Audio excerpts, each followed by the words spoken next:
Hello बच्चों, चलिए प्रश्न को पढ़ते हैं। चार धातुओं के ऑक्साइड और सुपर ऑक्साइड की स्थिरता वर्ग में नीचे की ओर जाने पर बढ़ती है, कारण सहित व्याख्या कीजिए। तो चलिए प्रश्न की मुख्य अवधारणा पे बात करते हैं। मुख्य अवधारणा देखिए, सुपर ऑक्साइड और प्रोक्साइड होते हैं O2-2, इसको तो बोला जाता है प्रोक्साइड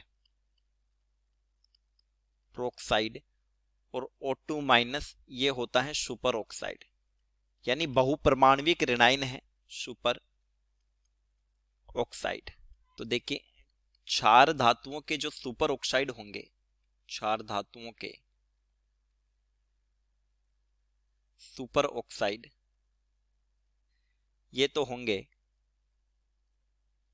MO2 प्रकार के, जहां M है क्षार धातु, और क्षार धातुओं के परोक्साइड जो होंगे प्रोक्साइड, ये होंगे M2O2 प्रकार के, यहां M है क्षार धातु। तो देखिए, अब हम यहां से स्थायित्व की तुलना कर सकते हैं या स्थायित्व बता सकते हैं। स्थायित्व समानुपाती होगा स्थिरता या स्थायित्व जालक ऊर्जा के। जालक ऊर्जा, और जालक ऊर्जा अगर उच्च होगी तो स्थायित्व अधिक होगा। और जालक ऊर्जा उच्च होने के लिए जरूरी है कि धनायन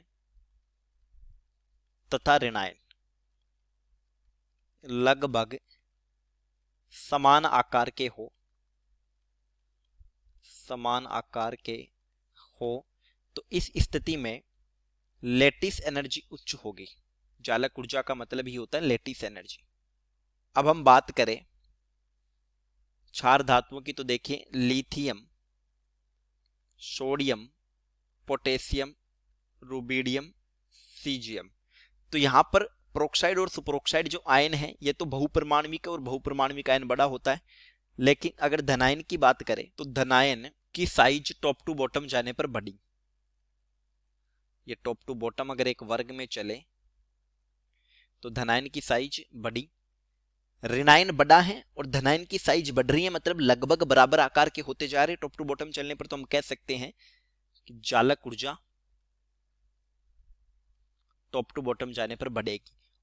तो जालक ऊर्जा अगर बढ़ेगी तो स्थायित्व या फिर थर्मल स्टेबिलिटी बढ़ेगी। तो हम कह सकते हैं कि क्षार धातुओं में टॉप टू बॉटम जाने पर स्थायित्व सुपर ऑक्साइड और प्रोक्साइड का बढ़ता है। कारण सहित व्याख्या कीजिए, तो यहां पर हो जाएगा जालक ऊर्जा में वृद्धि के कारण।